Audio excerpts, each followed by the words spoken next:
Assalamualaikum warahmatullahi wabarakatuh. Apa kabar teman-teman? Mudah-mudahan sehat semua ya. Sehat jasmani, rohani, dilancarkan segala urusan dan aktivitasnya, diberkahi segalanya. Amin ya rabbal alamin. Baik teman-teman, kita lanjutkan ke part 4 ya, bagian poin kelima, yaitu tentang ekosistem yang dibahas oleh Cheng Diaofan.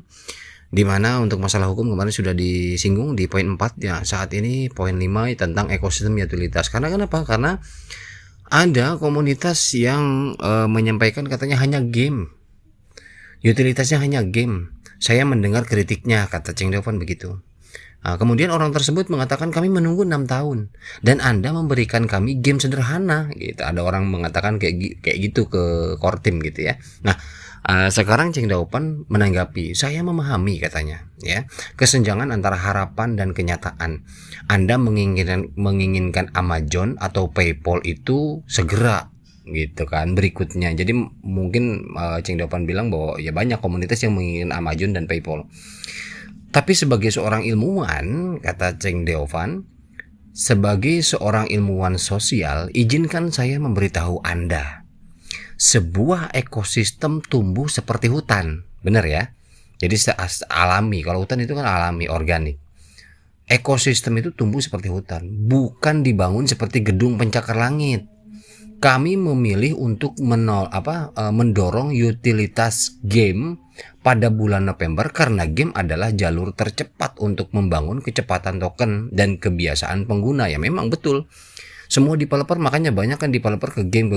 Ya memang itu salah satu kunci mungkin ya, trik ya. Trik untuk karena melihat habit manusia rata-rata saat ini kan terdolong dengan teknologi itu game.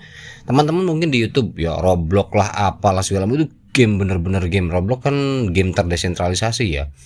Itu Web3 ya. Jadi bener-bener tuh game sekarang gila-gilaan. Di YouTube juga game ya, dari mulai dulu banyak PUBG ya, FF dan lain-lain, kemudian Mobile Legend, wah banyak banget. Nah itu yang game-game besar, dan itu game-game perusahaan besar dan modalnya juga nggak kecil kalau game-game kayak gitu. Jadi di sini dibilang mungkin untuk game-game sementara tahap awal ya, perintis, anggaplah tunas ya, ini game-game sederhana ya, why not, kenapa enggak gitu lah, selagi asik. Roblox juga enggak ini amat, tapi booming kan gitu ya. Oke, kemudian kita lanjutkan omongan Cheng Diaofan. Jika kita mulai dengan pinjaman DeFi atau DeFi ya yang kompleks, sebagian besar mungkin pengguna tidak tahu cara menggunakannya. Benar ya, benar. Yang Depan bilang sebagian pengguna mungkin tidak tahu cara menggunakannya, benar. Jadi memang nggak memasyarakat memanfaatkan DeFi itu bagaimana, karena memang sangat kompleks ya, gitu. Tetapi katanya, bermain game adalah sifat manusia. Ini membangun siklus awal penghasilan dan pengeluaran. Ini baru langkah pertama. Jadi dalam game itu kan ada input output. Jadi kita membeli apa, poin game, kemudian nanti kita pakai, kemudian poin kita dapat, kita jual. Banyak kok game-game yang menghasilkan memang ya. Memang banyak ya. Ada yang memang menghasilkan langsung ke konversi ke mata uang kita, ada yang memang modelnya tokenisasi. Banyak banget ya. Kemudian yang depan bilang PC kami adalah menjembatani dunia nyata dengan media terdesentralisasi, pasar freelance, dan perdagangan lintas platform. Itu ya PC-nya. Jadi jangan menilai katanya potensi pohon raksasa itu dari ukuran tunasnya. Jadi menilai pohon raksasa itu tunasnya segede gini, nggak mungkin gede gitu kan. Tunasnya juga modelnya begini, kecil banget, nggak bakalan gede. Nah ini kan menilai dari tunasnya. Jadi tunas itu baru tumbuh. Tidak akan pernah tahu beberapa tahun kemudian atau mungkin misalkan 5-10 tahun kemudian itu akan menjadi pohon raksasa. Saat ini kita melihat memang tunas. Nah kayak gitu maksudnya ya, supaya lebih paham. Oke, sekarang masuk ke kesimpulan yang Cheng Diaofan sampaikan teman-teman. Nah kesimpulannya begini, Cheng Diaofan mengatakan, Fajar seringkali terasa paling dingin saat menulis ini, katanya. Mata saya berkaca-kaca, saya teringat tanggal 14 Maret 2019. Saat itu tidak ada yang tahu apa itu pi, ya, atau apa itu pi. Anda dengan keyakinan yang sederhana yang mengunduh aplikasi warna ungu itu dan menekan tombol petir. Jadi ya betul, memang ada orang ya mungkin ini bagus kali ya. Kita coba ikutin ya, aplikasinya warna ungu, klik petir. Kan awal-awal kan dulu begitu ya. Nah, selama 6 tahun kita telah melewati badai bersama katanya. Kita apa namanya? Diejek, kemudian kita diragukan katanya. Dan disalahpahami. Itu Ceng Dopan bilang seperti itu. Jadi memang dari awal, dari 2019 memang seperti itu, diejek, diragukan, dipahami. Sampai saat ini banyak di komen-komentar saya juga malah dibilang jadi kotoran lah, dibilang jadi apalah segala macam. Ya wajar, ya sudah, nggak masalah, abaikan aja, itu pandangan mereka lah. Yang penting kita ya yang punya keyakinan dan kepercayaan terhadap Pai, kita jaga akun kita baik-baik. Dari awal juga saya sampaikan seperti itu. Berapapun harganya, jaga akun kita. Ya terserah gitu loh, pandangan masing-masing, penilaian masing-masing, keyakinan dan kepercayaan masing-masing. Karena nggak ada yang developer yang sampai seperti ini gitu, ajak ngobrol komunitas sampai seperti ini, walaupun mereka jarang. Core team yang kita tahu jarang, tidak sesering core team lain yang memang tidak ada pembicaraan seperti ini, tetapi mereka hanya model status di X, di akun X, atau mungkin langsung berdialog dengan bursa, cuman itu doang kan. Jadi kalau untuk ngobrol seperti ini ya, dari hati ke hati memang jarang sih, memang belum ada kayaknya ya. Ini baru core team ini yang mau ngobrol lah, intinya begitu ya. Oke, kita lanjut omongan Ceng Diovan. Selama 6 tahun kita telah melewati badai bersama, kita diejek, diragukan, dan disalahpahami. Sekarang pintu menuju dunia terbuka ya, telah terbuka. Pemandangan di luar mungkin belum seindah yang Anda bayangkan, tetapi kita berdiri di atas tanah dunia baru. Saya mohon kepada Anda, kata Ceng Dopan, jangan menyerah saat-saat sebelum fajar. Jadi artinya memang fajar pun belum, ibarat kata begitu. Pai Network ini fajar pun belum. Ya tapi kalau misalkan memang Anda nggak sabar dan lain sebagainya, nanti ada omongan Ceng Dopan terakhir nih. Jikapun Anda lelah, ya nggak sabar lah, artinya begitu ya, yang ngegerutu lah, pengen kayak mendadak atau mungkin merasa tertipu dengan harga sekian, padahal yang ngejek juga nggak keluar duit banyak kok, nggak ngemodal sampai puluhan juta, ratusan juta, miliaran kok, cuman modal kuota sama waktu doang. Hanya harapan yang mungkin tidak sesuai saat ini, itu aja kok. Nah, jadi Ceng Diopan bilang jikapun Anda lelah, istirahatlah katanya. Anda bahkan dapat menghapus aplikasi untuk sementara waktu, untuk fokus pada kehidupan nyata Anda atau kehidupan tentang offline Anda.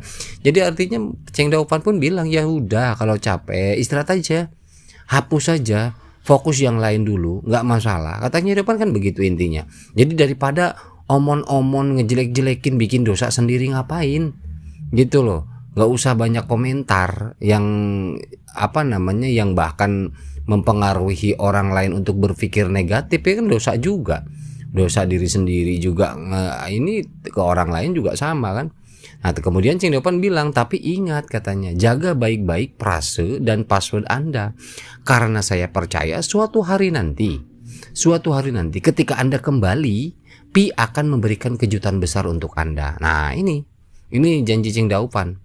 Jadi ketika Anda kembali, Pi akan memberikan kejutan besar untuk Anda. Mungkin Anda kembali 5 tahun kemudian, mungkin Anda kembali 10 tahun kemudian, kan nanti akan berbeda. Ya, dengan pengembangan dan kerja keras core team akan berbeda hasilnya.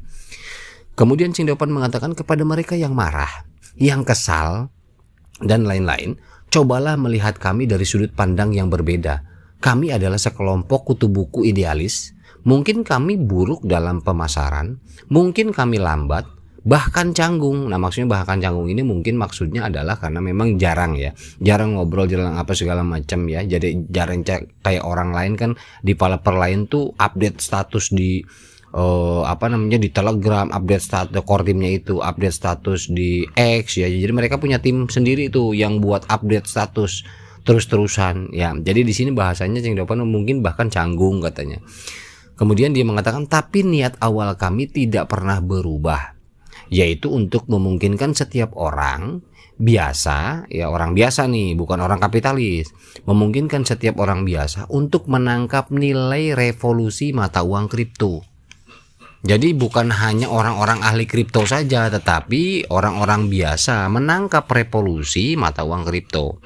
Kemudian Cheng Deopan melanjut, di musim dingin Desember 2025 ini, mari kita kesampingkan perdebatan, karena tidak ada yang dapat mengalahkan Pi kecuali di diri kita sendiri. Jadi nggak ada yang ngalahin Pi kecuali kita sendiri, diri kita sendiri. Artinya ya melawan kejenuhan, melawan kebosanan, melawan ya itu, ya akhirnya terkikis kepercayaan, ya monggo. Kan kembali ke masing-masing, kok nggak ada yang maksa. Nggak ada kok, sama sekali nggak ada. Kortim juga nggak maksa, hapus aja katanya aplikasinya. Iya kan? Tapi nanti saat kembali ya lihat nilainya, kan gitu. Nah, selama 19 juta pasang tangan saling berpegangan, selama kita menggunakannya, membicarakannya, dan mempercayainya, fluktuasi harga apapun hanyalah kebisingan semata, kata Cheng Deopan begitu.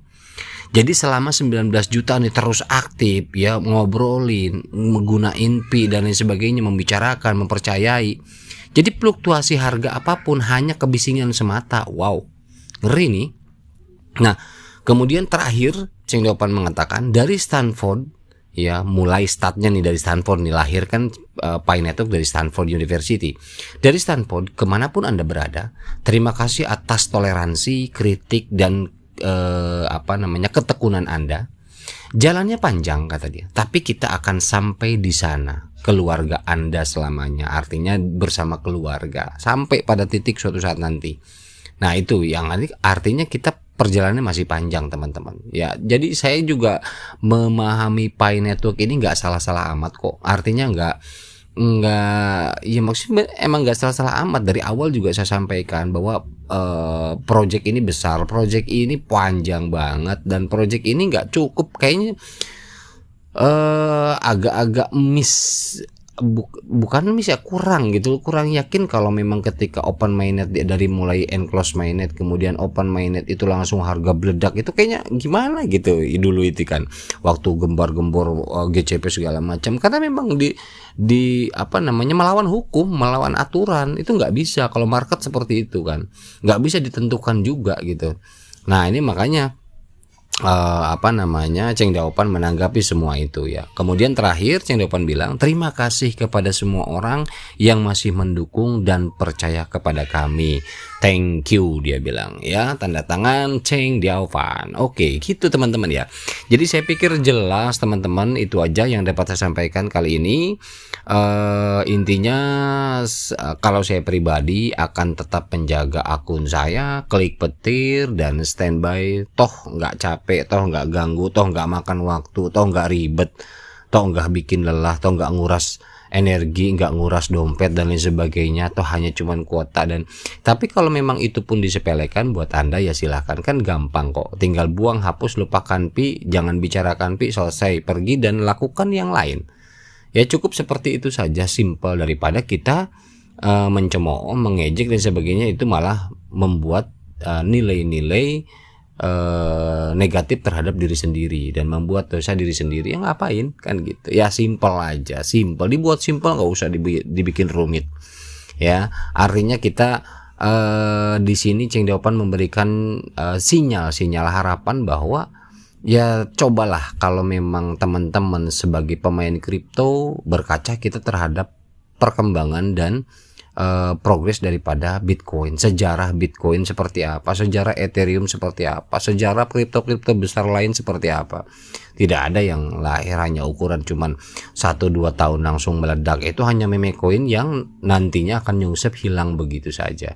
Dan itu bisa Kortim Pi Network lakukan dulu kalau memang hanya bermain untuk token-token meme kayak gitu, ya bisa. Mereka sangat gampang untuk itu. Mereka bukan seperti itu. Mereka tujuannya tadi dikatakan bahwa merevolusi ke mata uang kripto, itu loh.